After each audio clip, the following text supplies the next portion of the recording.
पति, पत्नी और नौकरानी। शीतल और अभिमन्यु की शादी को 5 साल हो चुके थे, लेकिन अभी तक उनका कोई बच्चा नहीं हुआ था। इसकी वजह से शीतल और अभिमन्यु परेशान रहते थे, लेकिन उन दोनों से ज्यादा परेशान थी शीतल की सास, यानी अभिमन्यु की माँ जानकी देवी। जानकी देवी चाहती थी कि जल्दी से जल्दी उनकी गोद में पोता या पोती आ जाए, और इसीलिए वो अपनी बहू शीतल को लेकर एक दिन हॉस्पिटल पहुंची। डॉक्टर मैडम, जरा ठीक से चेक करके बताइए ना। कई बड़े बड़े डॉक्टर को दिखाया है, लेकिन मेरी बहू माँ ही नहीं बन पाती। मैंने शीतल को बहुत अच्छे से चेकअप किया है। देखिए, बात यह है कि शीतल के अंदर माँ बनने की कैपेसिटी नहीं है। ये आप क्या कह रही हैं डॉक्टर साहब? कोई तो इलाज होगा ना, कोई दवाई दे दीजिए। देखिए, कुछ प्रॉब्लम ऐसी होती है जिनका कोई ट्रीटमेंट नहीं होता। आई एम सॉरी टू से, लेकिन शीतल कभी माँ नहीं बन सकती, क्योंकि उसके यूट्रस में अंदर से ही कुछ प्रॉब्लम है। घर आने के बाद क्या हुआ माँ? कहाँ लेकर गई थी आप शीतल को? अरे कहाँ लेकर जाती, डॉक्टर मैडम के पास ले गई थी, लेकिन तेरी बीवी तो कभी माँ बन ही नहीं सकती। मम्मी जी, इसमें मेरी क्या गलती? अगर अंदर से कोई प्रॉब्लम है तो उसमें मैं भी कुछ नहीं कर सकती। जानती हूँ, ये बात डॉक्टर के मुंह से सुन चुकी हूँ। अब दोबारा मेरे सामने इस बात का गाना मत गा। अरे माँ, परेशान होने की जरूरत नहीं है, हम सोचते हैं ना कुछ।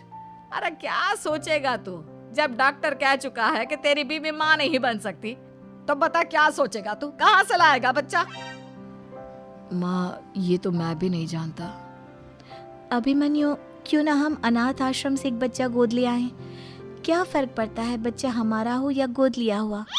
हाय, बड़ी बातें बनाने वाली। क्या फर्क पड़ता है? अरे क्यों फर्क नहीं पड़ता? मुझे इस वंश को आगे बढ़ाने के लिए मेरे बेटे का खून चाहिए, किसी दूसरे का नहीं। लेकिन माँ, आप जानती हैं कि ये अब पॉसिबल नहीं है। मैं कुछ नहीं जानती। मैं किसी पराये की औलाद को इस घर में अपना पोता या पोती बन के बढ़ता हुआ नहीं देख सकती।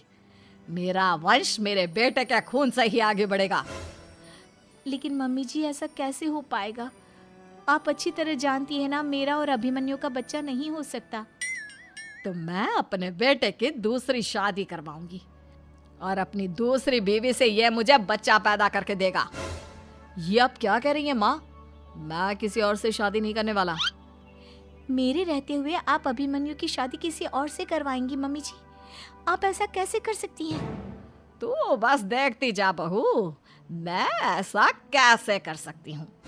कुछ दिनों के बाद, अभिमन्यु, मैंने तेरे लिए लड़की ढूंढ ली है। माँ, मैं आपको कितनी बार समझाऊं, मुझे किसी से शादी नहीं करनी है। पहले मेरी बात सुन। ये जो चमेली है ना, हमारे घर में काम करने आती है, वो तुझसे शादी करने के लिए तैयार है। मम्मी जी, आप अभिमन्यु की शादी एक नौकरानी के साथ करवाएंगी? वो इसलिए क्योंकि चमेली दिखने में बहुत खूबसूरत है, बच्चा भी सुंदर ही होगा। मम्मी जी, लेकिन एक बच्चे के लिए अपने बेटे की शादी नौकरानी के साथ करवाना, क्या ये सही है? अगर अभिमन्यु ने शादी नहीं की ना, तो मैं अपनी जान दे दूंगी। अब देख लो, अगर तुम्हें अपनी माँ की जान प्यारी है तो तुम्हें इस नौकरानी के साथ शादी करनी ही होगी। इस तरह जानकी देवी अपने बेटे अभिमन्यु की शादी नौकरानी चमेली के साथ करवा देती है। कुछ दिनों के बाद, नौकरानी से मालकिन बन के तो मजा आ गया। अब तो मैं इस घर की मालकिन हूँ। देखो, अपने आप को ज्यादा मालकिन समझने की कोशिश मत करो। एक बार तुम्हारा और अभिमन्यु का बच्चा इस दुनिया में आ जाए, उसके बाद तुम इस घर से हमेशा के लिए चली जाना। अरे जाओ जाओ, किसी और के आगे बातें बनाना। एक बच्चा तो पैदा नहीं कर सकी, बढ़िया आई। जाओ, जाकर मेरे लिए कॉफी बना कर लाओ। नौकरानी मैं हूँ या तुम? मम्मी जी, देखिए ना शीतल मुझसे किस तरह से बात कर रही है। शीतल, तुम्हें पता है ना चमेली प्रेग्नेंट है, मेरे बेटे के बच्चे की माँ बनने वाली है। वो जैसा कहती है वैसा करो। लेकिन मम्मी जी, वो मुझे नौकरों की तरह ट्रीट कर रही है। अरे तो करेगी ना, वैसे भी बहू तुम हो किस काम की? एक बच्चा तो पैदा नहीं कर सकती। जाओ, अब घर के सारे काम करो और चमेली को आराम करने दो। थैंक यू मम्मी जी, भगवान आपका भला करे। आप नहीं होती तो मैं नौकरानी से महारानी कैसे बनती? देखो, तुम्हें जो चाहिए सब मिलेगा, खूब खाओ पियो, मजे की जिंदगी जियो, लेकिन बस मुझे एक बच्चा पैदा करके दे दो। कुछ दिनों के बाद, मम्मी, बच्चे के लिए आपने मेरी शादी चमेली के साथ करवा तो दी, लेकिन दिन और रात का चैन मिट गया है। सारा दिन शीतल और चमेली की बहस चलती रहती है। अब शीतल को इस घर में रखने से क्या होगा? मैं तो कहती हूँ उसे घर से निकाल दो, है भी किस काम की। मैं ऐसा नहीं कर सकता माँ, वो मेरी पत्नी है, उससे बहुत प्यार करता हूँ मैं। तुम्हारी पत्नी चमेली है, चमेली, उससे प्यार करो। अरे तुम्हारे बच्चे को जन्म देने वाली है वो। अभिमन्यु, मैं खुद ही इस घर से चली जाती हूँ। वैसे भी अपने ही घर में नौकरों की तरह रहकर परेशान हो चुकी हूँ। घर की नौकरानी मेरे ऊपर हुक्म चलाती है, वो तुम्हारी पत्नी बन चुकी है। अब मेरा इस घर में क्या काम? अभिमन्यु के बार बार रोकने पर भी शीतल उस घर से चली जाती है। कुछ दिनों के बाद चमेली एक बच्चे को जन्म देती है। भगवान ने मेरी सुन ली, मेरे बेटे का घर भर गया, उसका अपना बच्चा इस दुनिया में आ गया। मम्मी जी, बच्चे को हाथ लगाने से पहले मेरी एक शर्त तो सुन लो। तुम कहना क्या चाहती हो चमेली? आपकी मम्मी को बहुत शौक था ना अपने पोते को खिलाने का। अब देखो, इस दुनिया में हर चीज की कोई ना कोई कीमत तो होती है। तुम अपनी आधी प्रॉपर्टी मेरे नाम कर दो, बच्चा तुम्हारे नाम। अरे लेकिन मैंने अपने बेटे से तुम्हारी शादी करवाई है, अब ये सौदेबाजी कहाँ से आ गई? जो औरत अपनी बहू को घर से निकाल कर एक नौकरानी के साथ अपने बेटे की शादी करवा दे, वो तो सौदेबाजी कर ही सकती है ना। उसका कैसे भरोसा कर सकते हैं? मुझे बस आप लोगों की प्रॉपर्टी चाहिए, उसके बाद ही बच्चे को आप हाथ लगा सकते हैं। मैंने कहा था ना मम्मी, आप गलत कर रही हैं। देखिए, उसका नतीजा आपके सामने है। जब शीतल को पता चलता है कि अभिमन्यु और चमेली का बच्चा दुनिया में आ गया है, तो वो अपने घर पहुंचती है। अभिमन्यु, कहाँ है आपका बच्चा? क्या मैं उसे देख सकती हूँ?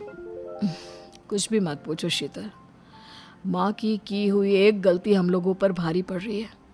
वो नौकरानी अपनी औकात पर आ गई है और अब हमसे अपनी आधी प्रॉपर्टी मांग रही है, वो भी बच्चे के बदले में। एक बात कहूँ अभिमन्यु, आप उससे कुछ भी देने से मना कर दो।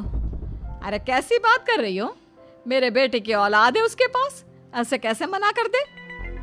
मम्मी जी, वो अभिमन्यु का बच्चा नहीं है, वो चमेली और उसके बॉयफ्रेंड का बच्चा है। ये तुम क्या कह रही हो शीतल?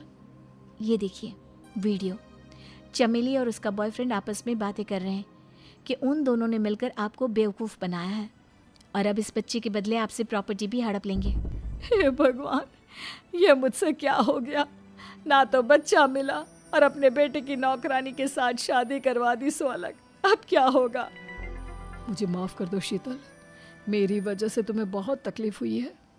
अभिमन्यु, मैंने कहा ना, उस नौकरानी को उसके बच्चे सहित इस घर से बाहर निकाल दो। लगता है मेरे अभिमन्यु का बाप बनने का सपना अधूरा ही रह जाएगा।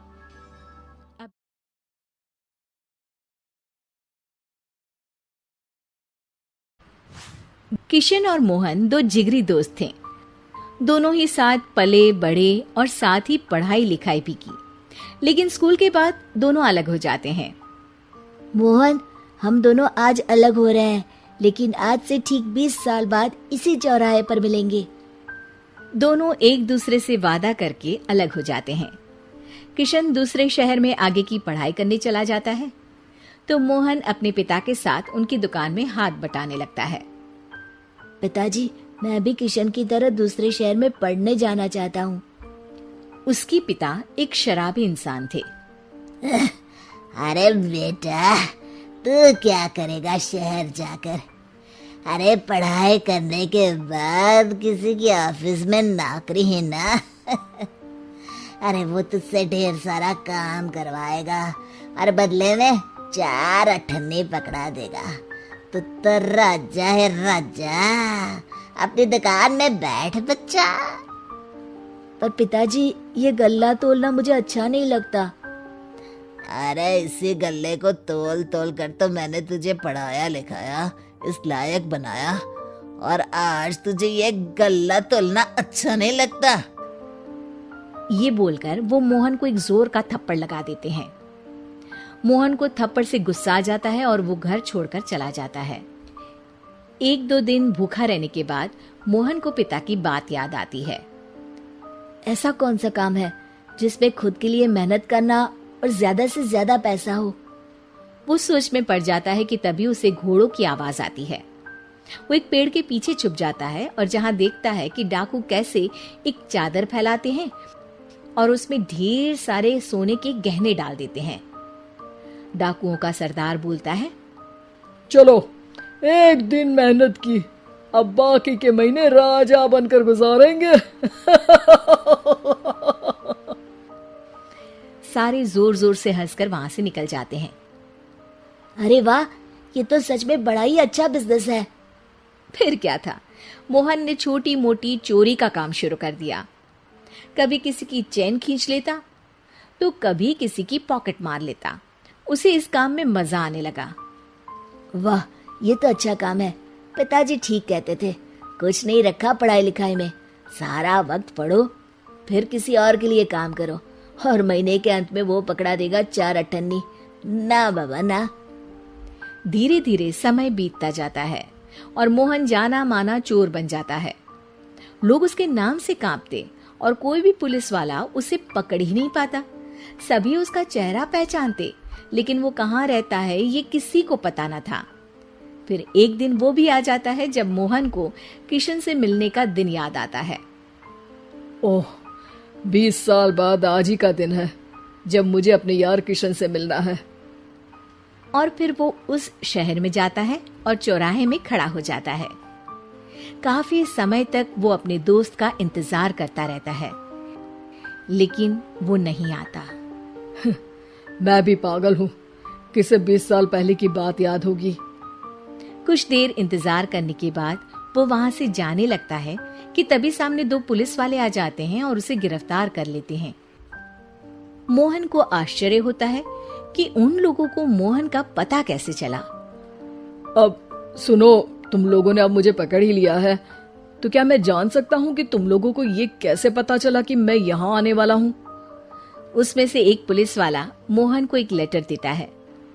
मोहन लेटर खोलता है जिसमें लिखा होता है, मेरे जिगरी दोस्त मोहन, मैं जानता था आज दुनिया यहाँ के वहां क्यों ना हो जाए, तुम यहाँ मुझसे मिलने जरूर आओगे। आज मन था कि मैं तुम्हें गले लगा लूं, लेकिन फर्ज की दीवार सामने आ गई। 20 साल बाद तुम एक मुजरिम के रूप में मेरे सामने खड़े थे। माफ करना दोस्त, देश के प्रति मेरा फर्ज मेरी दोस्ती के आगे छोटा पड़ गया। मोहन की आंखों में अब आंसू थे। वो चुपचाप वहां हाथों में हथकड़ी बांधे चला जाता है।